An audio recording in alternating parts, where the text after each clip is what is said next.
ওই দিনটা বড় কঠিন। এ দুনিয়াতে আসি আমি একদিনও আমার বাবাকে বাবা বলে ডাক দিতে পারি নাই রে আয়েশা। আমার বাবার চেহারাটাও দেখতে পারি নাই। আমি এত বড় এতিম। ওই দুঃখের সময় তো তুমি আয়েশা জানো না, ছিলা না আমার জীবনটা কেমন দুঃখে কেটেছে। ও আয়েশা জানো না, আমার 6 বছর বয়সে আমি আমার মাকেও হারায় অসহায় হয়ে গেছি।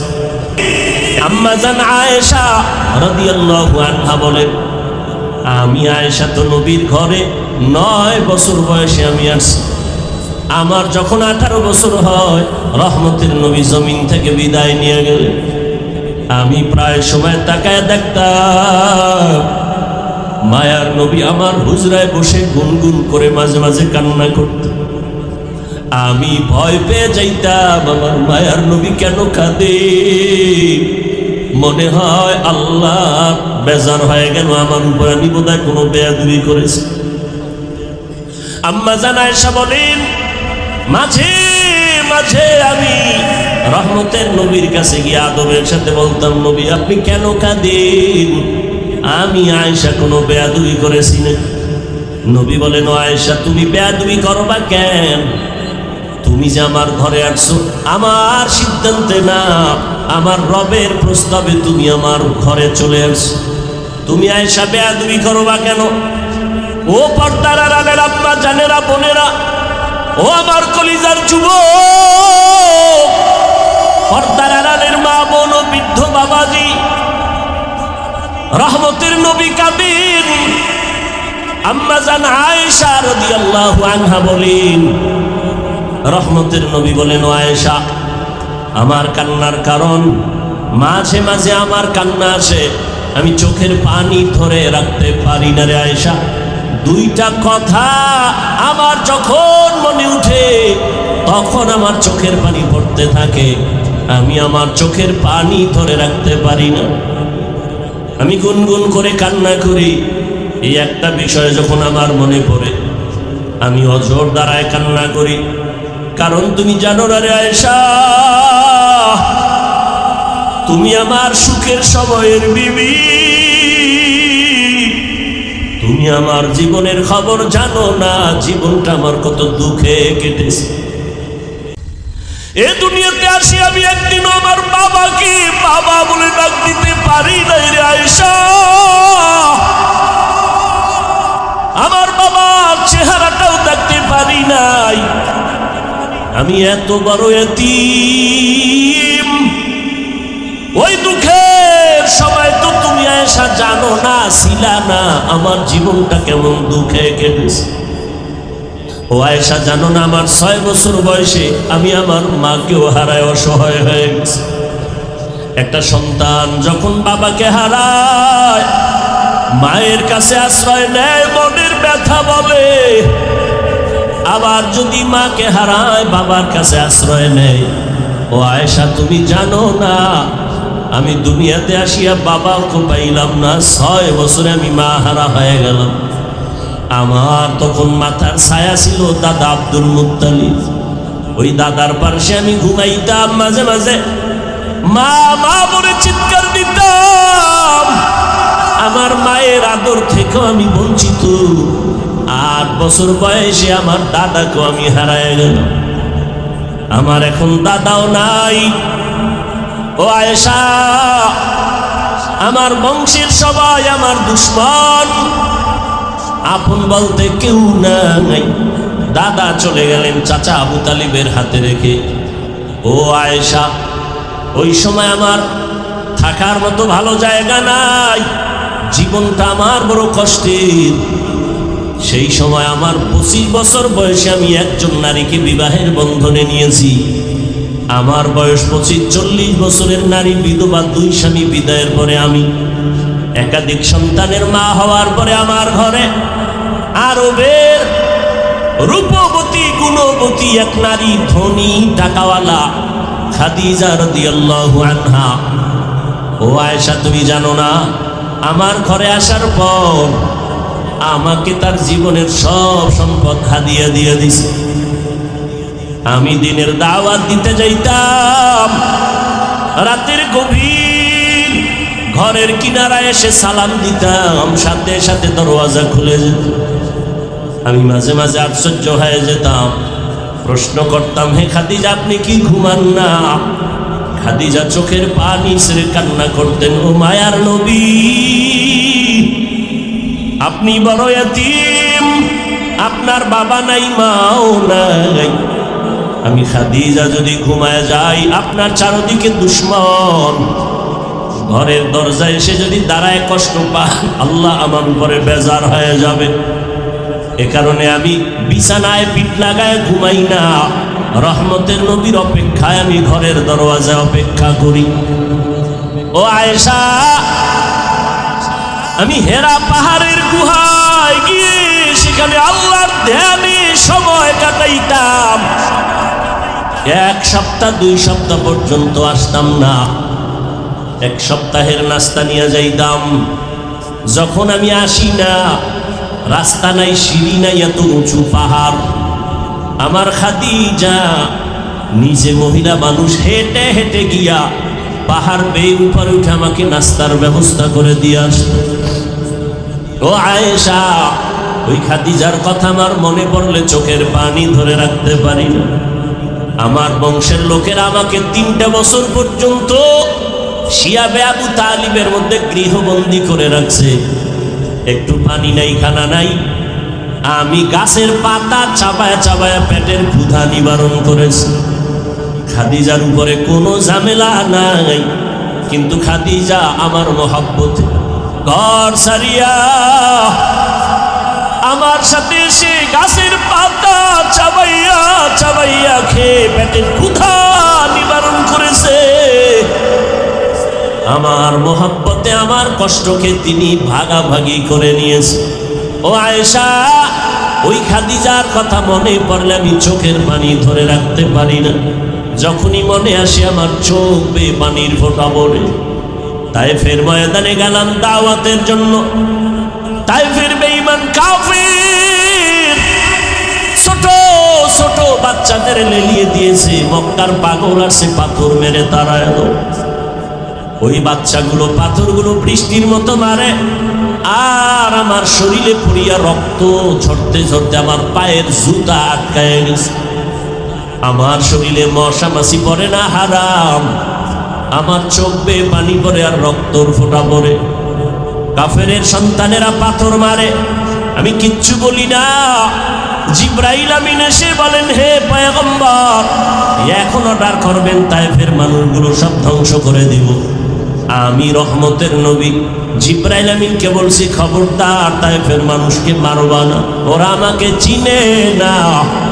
যদি ওরা চিনতো, ওরা জানতো আমি ইয়তীম। ওরা যদি জানতো আমি অসহায়, ওরা যদি জানতো আমি জুলুম করার জন্য আসি নাই, তাহলে ওরা আমাকে মারতো না। একদিন বুঝে আসবে, চিনবে, সেদিন দিনের বড় উপকার হবে। ও এলাকার মুসলমান বাবারা, আল্লাহ তাআলার পয়গম্বর খাদিজাতুল কুবরা রাদিয়াল্লাহু আনহার জন্য এত পরিমাণ কান্না করেছেন। চাচা আবু তালিবের জন্য নবী কান্না করেছেন। ও পর্দার আড়ালের মা, আপনারা যদিও নবীদের স্ত্রী হতে পারেন নাই, তবে তাদের মতোই তো আপনারা নারী। খাদিজা রাদিয়াল্লাহু আনহার মতো নারী, ফাতেমা রাদিয়াল্লাহু আনহার মতো নারী, আয়েশা রাদিয়াল্লাহু আনহার মতো নারী।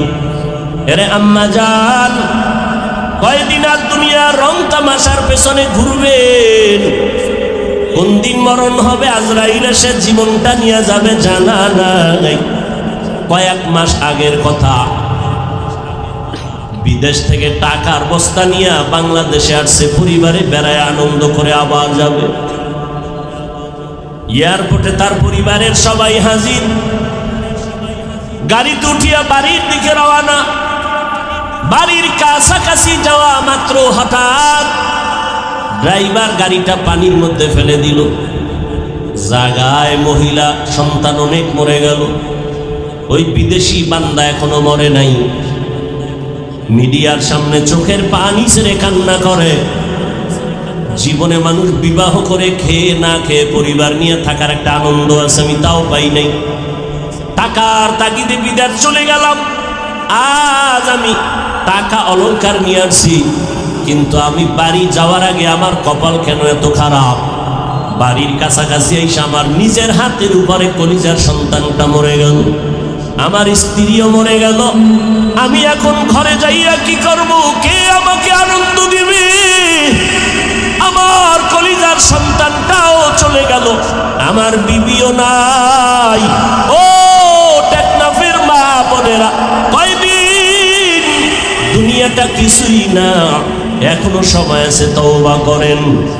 আল্লাহর মোহাব্বত নিয়া 5 ওয়াক্ত নামাজ পড়েন। আপনার মতো কত মা এখনো আছে বেপরদায় চলে না, মোবাইলে সময় নষ্ট করে না, নামাজ ছাড়ে না। এরে আম্মা জানেরা, দুনিয়াতে আল্লাহ সন্তান দান করেছেন, একটা সন্তানকে আপনার খাঁটি আদর্শবান বানায় যান। ডাক্তার, ইঞ্জিনিয়ার, প্রফেসর বানাবেন, বাধা নাই। সন্তানটাকে আদর্শওয়ালা নবীর আশেক বানায় যান। ডাক্তার হইয়াও যদি বান্দা কোরআন পড়নেওয়ালা হয়, জীবনটা ধন্য। ও আমার যুবক বাবা, কয়দিন দুনিয়ার এই বাহাদুরি? চোখের সামনে লাশ আর লাশ, এমন কোনো দিন নাই পানির নিচে, গাড়ির নিচে যুবকের লাশ নাই, ঘুমের বিছানায় লাশ নাই। কয়দিন আর বাঁচবা? এখনো কি তওবা করে দিনের পথে আসবা না? মনে আশা পূরণ করার জন্য কত গুনার পেছনে দৌড়াইলা, নামাজ ছাড়লা, দাড়ি কাটলা, বেপরদায় চললা, মা বাবার সাথে কত বেয়াদবি করেছো। এখনো সময় আছে, তওবা করো। তোমার মতো কত যুবক জেনারেল লাইনে থাকিয়াও নামাজ ছাড়ে না, মা বাবার কথা শুনে চলে, ওলামায়ে কেরামের শ্রদ্ধা করে চলে। তুমি ডাক্তার হও, ইঞ্জিনিয়ার হও, প্রফেসর হও, তবে বেয়াদব হইও না, মা বাবার দোয়া নিয়ে চলিও।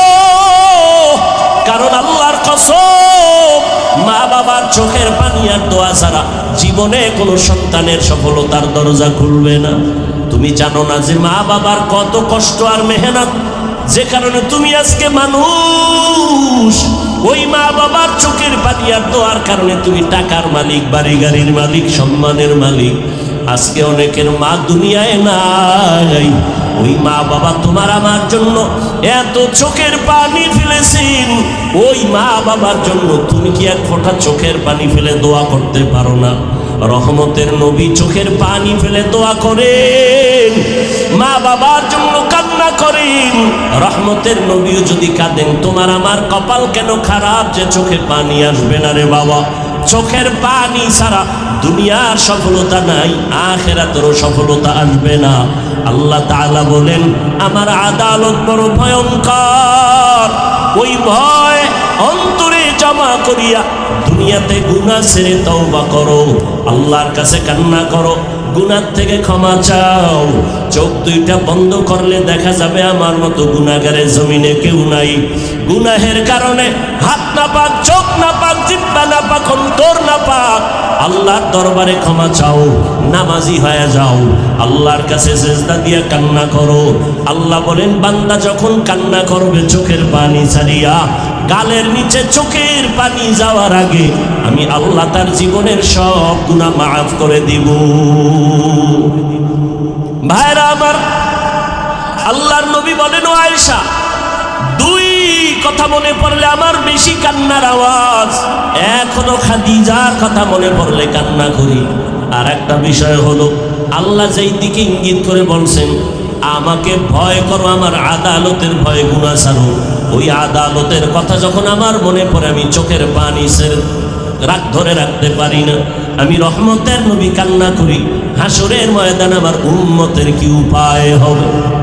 যেদিন নবীরা পর্যন্ত কান্নায় বিভোর, একটা নেকির টান পড়বে, কেউ কারো সহযোগিতা করবে না।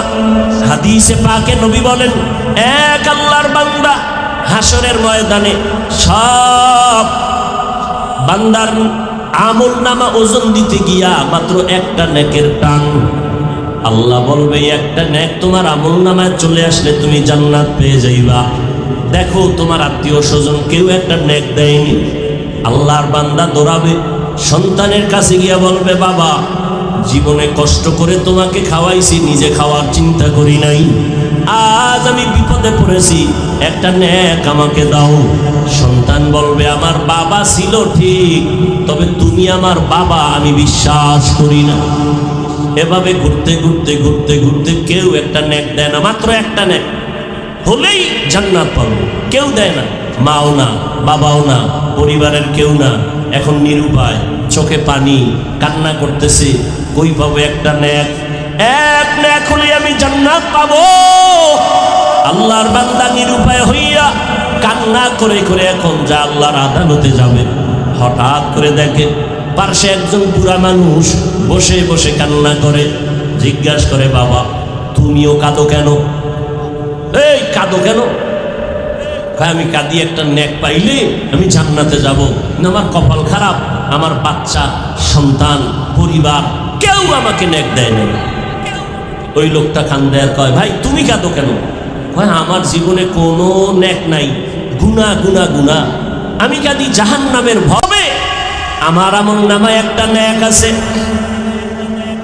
এক নেক দিয়ে তো জান্নাতে যেতে পারবো না, আমার জীবনের সব গুনাহ গুনাহ গুনাহ, তবে একটা নেক, ওই একটা নেক দ্বারা জান্নাত পাওয়া যাবে না।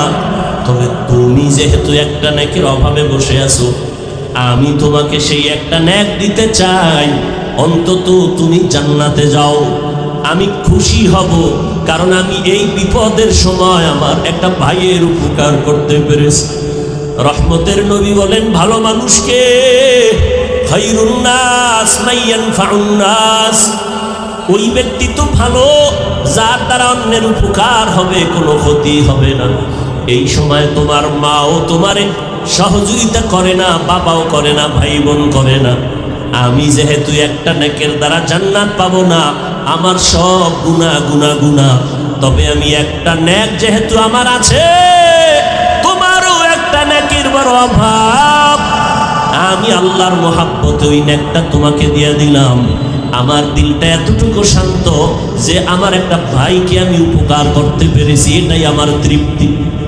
বান্দা খুশি হইয়া ওই একটা নেক নিয়ে আমার মালিকের আদালতে হাজির। আল্লাহ তুমি দয়া করেছো, একটা নেক আমি পাই না, তবে পেয়ে গেলাম, তুমি আমারে জান্নাত দাও। আল্লাহ তো সব জানেন। আল্লাহ বলেন, নেকটা কি তোর মা দিছে? কয় না। বাবা দিছে নি? কয় না। তোমার সন্তান দিছে নি? কয় না। কে দিছে বলো? বলে আমার এক ভাই, তার সব গুনাহ গুনাহ, আমল নামায় কোনো নেক নাই, গুনাহ, তবে একটা নেক ছিল, সেই নেকটা আমাকে দিয়েছে। আল্লাহ বলবে, তারে আমার আদালতে হাজির করে দাও। এই বিপদের সময় কে তোমাকে একটা নেক দিয়া সহযোগিতা করেছি, আমার আদালতে হাজির করো। আল্লাহ পাকের অর্ডারে ওই আল্লাহর বান্দাকে আল্লাহর আদালতে হাজির করা হবে। আল্লাহ বলবেন, এই বান্দা তুই এই ব্যক্তিকে নেক দিয়েছো কেন? এর মা, এর বাবা, এর আত্মীয় সন্তানেরা কেউ এই মুসিবতের সময় একটা নেক দেয় না, দিবে দূরের কথা, এই যে বাবা সন্তান স্বীকারই করে না। নেক দেওয়া তো পরের কথা, এই ব্যক্তি যে একজন মহিলার স্বামী, মহিলা স্বীকারই করে না, নেক তো পরে দিবে। তোমার এই লোকটা তেমন কোনো আত্মীয় না, তোমার ভাইও না, তুমি কিভাবে তারে একটা নেক দিছো? ওই বান্দা বলবে, হে দয়ার মালিক, জাহান্নামের গরম বড় কঠিন ভয়ঙ্কর, সহ্য করা যায় না রে আল্লাহ। তবে আমার জীবনের একটা নেক আমল, আমি তো এই একটা নেক দিয়া জান্নাত পাবো না। এ কারণে আমি চিন্তা করলাম, আমার ভাইকে যদি একটু উপকার করে, এই নেক আমি দেওয়ার কারণে সে যদি একটু জান্নাতে যায়, জাহান্নাম থেকে বাঁচলো, বিপদ থেকে বাঁচাইতে পারলাম। আমার একটা নেকের দ্বারা আমার একটা ভাই যদি বিপদ থেকে বেঁচে যায়, আমার এটা তৃপ্তি, আর কিছু না, একটু সহযোগিতা করলাম। আল্লাহ তাআলা বলবেন, ফেরেশতা, একটা বান্দা তার ভাইকে যদি একটা ন্যাক দিয়ে বিপদের সময় সহযোগিতা করে, আমি আল্লাহ তো এর থেকেও বড় দয়াময়, আমি আল্লাহ তো রহিম, আমি আল্লাহর এত দয়া এত মায়া, আমি আল্লাহ পাক ওই একটা ন্যাক দেনেওয়ালা বান্দাকেও এই দয়ার কারণে তাকেও জান্নাত দিয়ে দিলাম।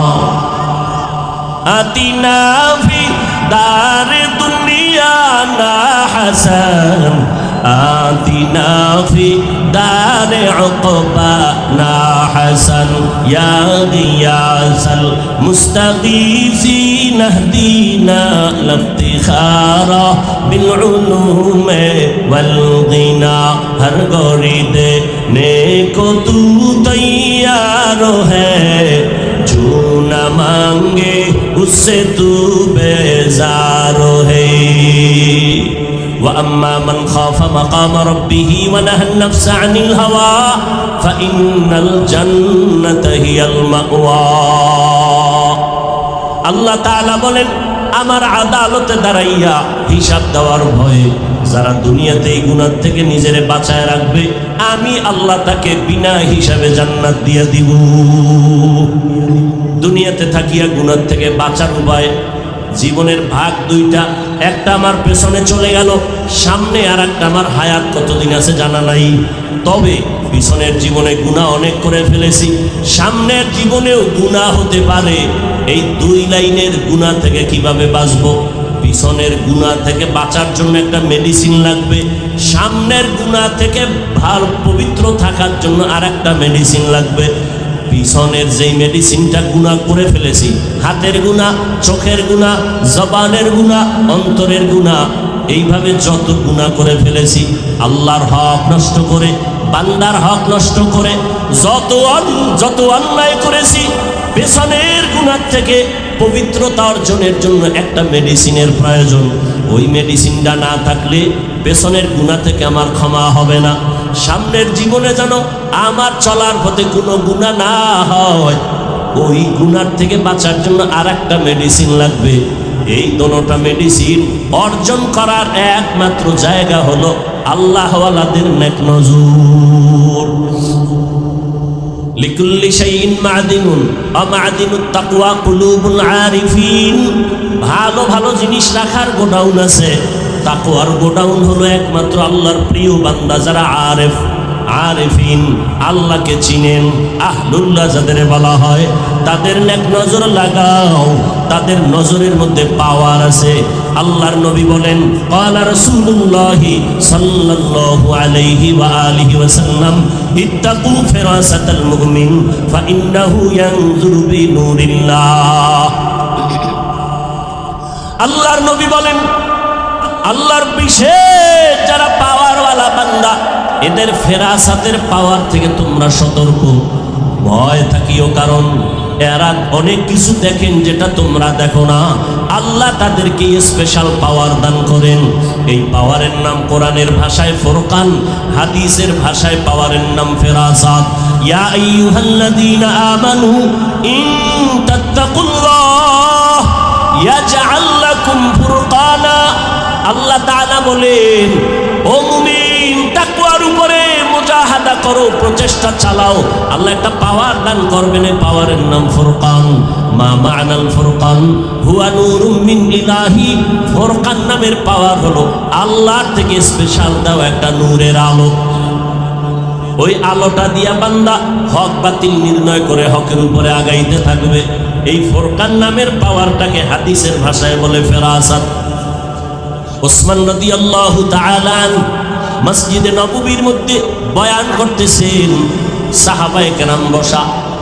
শেষের দিকে একজন সাহাবী বাজার থেকে গিয়া মজলিসের পেছনে বসলেন। ওসমান এক নজর দেখে আর নজর দেয় নাই। কিছুক্ষণ পরে বলে, এই মজলিসের মধ্যে এমন একজন ব্যক্তি আমাদের মজলিসে বসছেন যার চোখের মধ্যে জেনার আসর দেখা যায়, জেনার আসর। সাহাবী ভয় পেয়ে গেলেন। বাজার থেকে আসলাম, বাজারে হাঁটার সময় একটা বেগানার নজর লাগছে, বেগানা নারী। তো ওসমান রাদিয়াল্লাহু আনহু মসজিদে বসে খবর কিভাবে পেলেন? তো মজলিস শেষ, সাহাবী ওসমান রাদিয়াল্লাহু আনহুর কাছে গেলেন, গিয়ে আস্তে করে বললেন, হযরত নবুয়তের দরজা খোলা? বলে না তো। কত ওহীর দরজা খোলা? কয় না। তো আপনি কিভাবে বললেন? সাহাবীর চোখের মধ্যে জেনার নজর লাগানো। ওসমান রাদিয়াল্লাহু তাআলা আনহু বললেন, ও সাহাবী, নবুয়তের দরজা বন্ধ, ওহীর দরজা বন্ধ, নবুয়তের দরজা খোলা নাই, তবে ফেরাসাতের দরজা খোলা। ফাইন্নাহু ইয়ানজুরু বিনূরিল্লাহ, আল্লাহ তাদেরকে এমন একটা নূরের পাওয়ার দান করেন, আলো। কেমন আলো? বলে আমার এই বাতির পাওয়ার 100 পাওয়ারের বাতির আলো একরকম, 1000 পাওয়ারের বাতির আলোতে আরো অনেক দেখা যায়। আল্লাহ তাআলা এই পাওয়ারটা যাকে দান করবেন, সাধারণ মানুষ যা দেখবে না, ওই বান্দা বান্দি তা দেখবেন। ওমরে ফারুক রাদিয়াল্লাহু তাআলা আনহু মসজিদে নববীর মধ্যে খুতবা দিতেছেন, হঠাৎ করে একটা আওয়াজ দিলেন অপ্রাসঙ্গিক, ইয়া সারিয়াতাল জাবাল, ইয়া সারিয়াতাল জাবাল, ইয়া সারিয়াতাল জাবাল, ও সারিয়া পাহাড়, পাহাড়, পাহাড়। সারিয়া কই? বলে মদিনাতুল মুনাওয়ারা থেকে 2000 কিলোমিটার দূরে ইরানে যুদ্ধ করতেছে ইসলামের জন্য। সারিয়াকে জিজ্ঞাসা করা হলো, সারিয়া ওমরের আওয়াজটা পেয়েছো? সারিয়া বলে, কাছে বসিয়া যেভাবে শোনা যায় ওইভাবেই ওমরের আওয়াজ শুনেছি। এর নাম ফেরাসা। দুনিয়ার থেকে বান্দা গুনাহ ছাড়ো, পেছনের গুনাহ থেকে বাঁচার জন্য আলাদা একটা মেডিসিন, সামনে যেন গুনাহ না হয় সেখান থেকে বাঁচার জন্য আর একটা মেডিসিন। দোনোটা মেডিসিন অর্জন করার একমাত্র ঠিকানা আল্লাহর প্রিয় বান্দা আহলুল্লাহ যারা, তাদের সোহবত, তাদের নেক নজর। পেছনের গুনাহ থেকে বাঁচার যে মেডিসিন লাগবে, ওই মেডিসিনের নাম কান্নাওয়ালা তওবা। কি তওবা? কান্নাওয়ালা তওবা। চোরেরে যখন ধরে মানুষ বেতের বাড়ি দেয়, সেও তওবা করে আর চুরি করব না, কিন্তু মন থেকে তওবা করে না, ওই তওবা হবে না। তওবা হবে কান্নাওয়ালা তওবা। জীবন চলে যাবে, ওই গুনাহ আর অপরাধ করব না, হে মালিক তুমি আমাকে মাফ করে দাও। তো পিছনের গুনাহ থেকে বাঁচার জন্য যেই মেডিসিন দরকার, সে মেডিসিনের নাম কান্নাওয়ালা তওবা। সামনের জীবনে যে গুনাহ হতে পারে, পারে না? পারে না। সেই জীবনের থেকে বাঁচার জন্য আর একটা মেডিসিন দরকার। সামনের জীবনে গুনাহ থেকে মুক্ত থাকার জন্য যে মেডিসিন, ওই মেডিসিনের নাম হলো তাকওয়া। হর কে দারত খৌফে হক দর দিল মদাম, জন্নাতুল মাওয়া দেহদ রাম কাম জুজবা হকচি জে মখাজ ইনসো জা ফজলে উ আমস্তে দর জুমলা জাহা। গুনাহ থেকে বাঁচার জন্য পিছনের গুনাহ থেকে তওবা করতে হবে। তওবা যদি না করি, পেছনের গুনাহ ক্ষমা হবে না। কান্নাওয়ালা তওবা। সামনের জীবনে গুনাহ থেকে পবিত্র থাকার জন্য যে আমার গুণটা লাগবে, পুঁজি লাগবে, তার নাম তাকওয়া। এই দোনোটা পুঁজি অর্জনের একমাত্র ঠিকানা আল্লাহর প্রিয় গোলাম তাকওয়াওয়ালা, আল্লাহওয়ালার নেক নজর। তাদের নজর থাকলেই বান্দা গুনাহ থেকে বাঁচা সম্ভব। আমি মাঝে মাঝে বলি, আমরা যারা আল্লাহওয়ালা মুরব্বীদেরকে মেনে চলার চেষ্টা করি, এরপরও নিজেরা ঠিক থাকতে পারি না, লাইনচ্যুত হয়ে যাই, হাঁটায় ভুল, কথায় ভুল, চলায় ভুল। আর যারা কোনো আল্লাহওয়ালাকে মুরব্বী হিসাবে মেনে চলে না, এদের দুনিয়াও বরবাদ, আখিরাতও বরবাদ। এদের দুনিয়াও বরবাদ, আখিরাতও বরবাদ। এর নবীর উম্মত, আল্লাহর ভয় বড় দামি এক সম্পদ। জমিনের একজন বড় রাষ্ট্র পরিচালনা করেন, আপনারা সবাই তার নাম জানেন, বাদশাহ হারুন রশিদ। নাম শুনছেন কোনোদিন? তার স্ত্রীর নাম কি জানেন? কেউ জানেন? জুবায়দা খাতুন। এত বড় রাষ্ট্রের একজন দায়িত্বশীল বাদশাহ হারুন রশিদ একদিকে রাষ্ট্র চালায়, অন্যদিকে আল্লাহর ঘর মসজিদের ইমামতি করে। রাষ্ট্রের ইমাম তো এমনই হওয়া উচিত যে মসজিদেরও ইমাম হবে, রাষ্ট্রেরও কি হবে, ইমাম হবে। তাহলে দেশে শান্তি হবে। কি বলেন? আপনারা যে দ্বিতীয়বার স্বাধীন স্বাধীন করে একটা লাভ দেন, যে দ্বিতীয়বার স্বাধীন করেছেন, ফলাফল কি এ বিষয়ে কিঞ্চিত আলোচনা মাগরিবের নামাজের এশার আগে করে গেছেন। স্বাধীন স্বাধীন করে যে চিৎকার দিলেন, কি পেয়েছেন? কি যদি আপনার স্বাধীনতা সফল হয়, তাহলে কেন এখনো বাবার সামনে মেয়েকে ধর্ষণ করা হয়? জুলাইয়ের স্বাধীনতার যদি সফল হয়, কেন এখনো স্বামীর সামনে তার স্ত্রীকে ধর্ষণ করা হয়? এখনো কেন পানির মধ্যে লাশ পাওয়া যায়? স্বাধীনতা যদি সফল হয়, এখনো কেন দোকানওয়ালা ব্যবসায়ী কেন নিরাপত্তাহীনতায় ভুগে? বোঝা গেল স্বাধীন সফল হয়নি। সফল স্বাধীনতার জন্য আর একবার যুদ্ধের ময়দানে অবতীর্ণ হতে হবে, এবং সেই স্বাধীন হবে চূড়ান্ত সফলতার স্বাধীন। আর সেই স্বাধীন হবে একমাত্র ইসলামের স্বাধীন। ইসলামের স্বাধীন যতদিন হবে না, ততদিন পর্যন্ত আল্লাহর কসম চাপাবাজি চলবে, জমিনে শান্তি আসবে না, কোনদিন আসবে না, আল্লাহর জাতের কসম। কারণ আমি প্রায় সময় উদাহরণ দেই, লঙ্গি চিনেন? লঙ্গি, এই যে লঙ্গি পরেছি, লঙ্গির মধ্যে গোবর লাগার কারণে পাকনা না পা, কথা বলেন না কেন? গোবর চিনেন তো? এখন এই লঙ্গির গোবর পাক করার জন্য ব্যবস্থা লাগবে না? কি লাগবে? বেশিরভাগ পানি। কি লাগবে? এখন অচেনা পথে আপনি পানি তালাশ করতেছেন, কাপড়ের গোবর ধোয়ার জন্য আপনি পাইতেছেন না। আধা ঘন্টা ঘুরে ঘাম অস্থির হয়ে বসে আছেন। তো একজনে বলে, ভাই তুমি এত পেরেশান কেন? বলে, আমার কাপড়ে গোবর লাগছে, পাক করা দরকার, পানি পাই না। বলে, আর তুমি পাগল নাকি? তুমি এদিক সেদিক পানি তালাশ করো কেন? তোমার নিজের কাছেই তো স্পেশাল পানি আছে, আছে না নাই? ওই পানির নাম কি? পেশাব। আরে ভাই তুমি এই বুদ্ধিটা আগে আধা ঘন্টা আগে দাও নাই কেন? কইছিল। তুমি যদি আধা ঘন্টা আগে বলতা তো আমার এত মেহনত করতে হতো না। উনি প্রস্রাবের পানি দিয়া ওনার কাপড়ের গোবর ধুয়ে ফেলছে। বলেন তো কি পরিমাণ পাক হলো কাপড়? সত্য কথাটা বলেন, পাক হয়েছে না নাপাক আরো ছড়ায় গেল?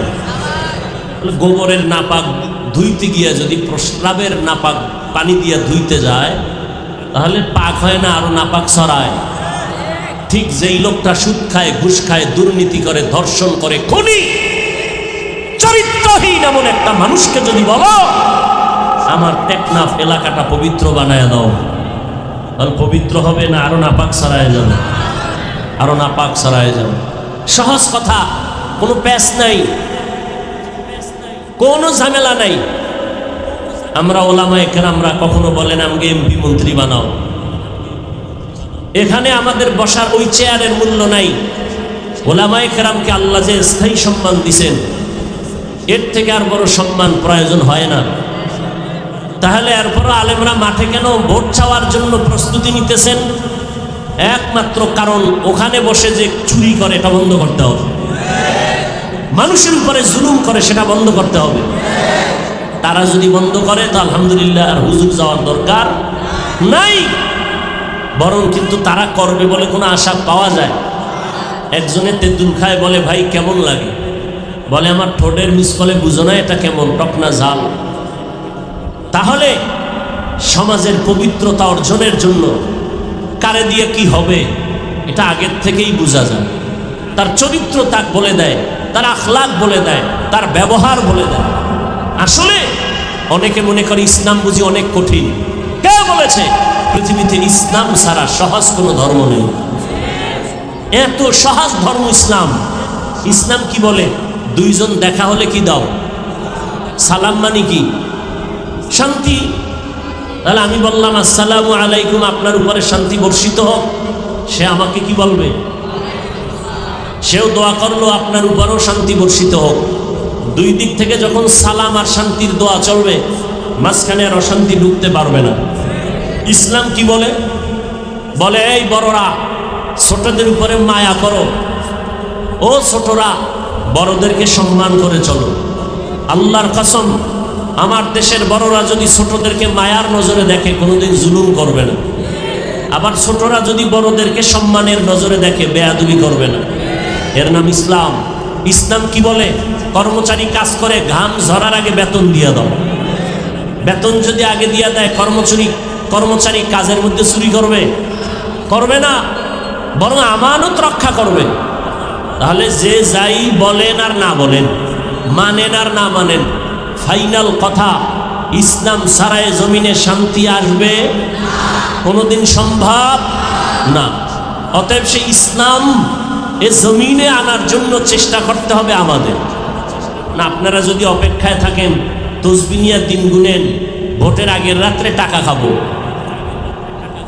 আছেন না অনেক বান্দা, ভোটের আগের রাতে টাকা খাবে, তাহলে এটা তো আপনিই ইসলামের পথকে আটকায় দিলেন। এই টাকা খাওয়া হালাল না হারাম? জোরে বলেন। আমি প্রায় সময় বলি, যারা ভোটের আগে টাকা খাওয়ার নিয়ত করেন, আপনারা বাথরুমে গিয়া 10 গ্রাম পায়খানা খাইবেন, পরে টেকনাফ বাজারে গিয়া হালাল সাবান দিয়া কুলি করবেন, গন্ধ সব শেষ হয়ে যাবে। কিন্তু যদি আপনারা এই ভোটের আগে টাকা নেন আর ওই টাকা আপনি ভক্ষণ করেন, আপনার রক্ত গোশত না পাক, ওই টাকা আপনার সন্তান পরিবার খাবে, ওদের রক্ত গোশত না পাক, আমি বলবো আপনি বাপ নামের কলঙ্ক, আপনি স্বামী নামের কলঙ্ক। এজন্য ইসলাম সবাই চায় না কারা? যারা চোর দুর্নীতিবাজ, এরা ইসলাম চায় না। চিন্তা করে ইসলাম আসলে আমাদের চুরি বন্ধ হয়ে যাবে, দুর্নীতি বন্ধ হয়ে যাবে, এরা ইসলাম চায় না। এই যে প্যান্ডেলটা বয়ান চলতেছে, এইটা কি ওয়াজের প্যান্ডেল না রাজনীতির প্যান্ডেল? ওয়াজ মাহফিল। তাহলে এই প্যান্ডেলে রাজনীতির নেতার নাম থাকে কেন? বিভিন্ন জায়গায় তারা বক্তব্য দিয়ে ভোট চায় কেন? তাতে কোনো দোষ নাই। আমরা আল্লাহর কোরআন রসুলের হাদিস দিয়া দেশ নিয়ে কথা বললে এটা দোষ। একজনে বলছে না, আপনার বেলায় কুরুকুরু, আমরা বললে মাকরু। 20 বছর ডাউলের পানি খেয়ে মাদ্রাসায় পড়েছি, 24টা ঘন্টা পড়েছি কি কোরআন হাদিস, কোরআন হাদিস, কোরআন, এর বাইরে কিছু না। কয়টা নক্তা আছে, জের আছে, জবর আছে, অক্ষর আছে, শব্দ আছে, বাক্য আছে। কয়টা নামাজের আয়াত কতটা, রোজার আয়াত আছে কতটা, পরিবার নীতির আয়াত কতটা, অর্থনীতির আয়াত কতটা, সমাজনীতির আয়াত কত, বিধান কি, মাসআলা কি, ফতোয়া কি, সব পড়লাম। আর এখন যদি কোনো সুৎখর এসে বলে হুজুর বয়ানটা এই সিস্টেমে করেন, তাহলে ওর কানের পর্দা গরম করে দিতে হয় না? যে কোরআন হাদিস পড়লাম 20 বছর আর বয়ান শিখতে হবে সুৎখর থেকে। এই সমস্যাগুলো কেন? শিয়ালের হাতে মুরগি আমানত। শিয়ালের হাতে মুরগি রাখলে কয়দিন আমানত থাকবে? শিয়ালের হাতে মুরগি রাখলে যা হয়, মাদ্রাসা মসজিদ আর ধর্মের চাবি সুৎখোর, ঘুষখোর, খুনি, ধর্ষকের হাতে রাখলে তাই হবে। আমার এই কথাগুলো যদি আগামী শুক্রবার আপনাদের টেকনাফের কোনো ইমাম সাহেব জুমায় বয়ান করে, কি উপায় হবে বলেন তো? সেদিন মোটামুটি একটা যুদ্ধ শুরু হয়ে যাবে। কমিটি বলবে ইমাম সাহেব 1 মাসের ছুটি। কথা ঠিক নেই? বিষয় কি? শিয়ালের হাতে মুরগি, শিয়ালের হাতে। এজন্য মুরগি চাপ করেন। এখন কিন্তু কলমের দাম নাই, কলমের আঙ্গুলের টিপের দাম। কিসের দাম? এই জন্যই আঙ্গুলের টিপটার মূল্য আছে না নাই? অতএব আপনি যদি আদর্শবান মানুষ হয়ে থাকেন, এই টিপটা দেওয়ার আগে এই হাতটাকে জমজম পানি দিয়ে ধুইবেন। আর ভাববেন এই টিপটা এমন কোনো ব্যক্তিকে দিব না যে আমার টিপের পাওয়ার পায় আমার বোনের উপরে হামলা করবে। আমার আঙ্গুলের টিপ এমন জায়গায় দিব না যে আমার এই আঙ্গুলের টিপের পাওয়ারের ব্যবসার উপরে আগুন লাগায় দিবে।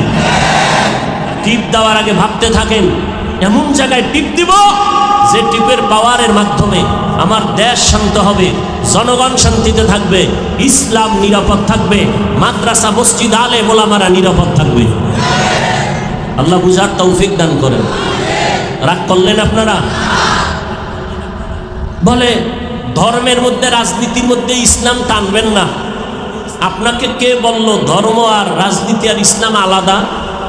এই কথা আপনাকে কে বলল? আমাদের রাজনীতি ইসলাম, আমাদের অর্থনীতি মানে ইসলাম। ইসলামের বাইরে অর্থনীতি নাই, ইসলামের বাইরে সমাজনীতি নাই, ইসলামের বাইরে রাষ্ট্রনীতি নাই। সব কিছুর মাঝে আমাদের ইসলাম।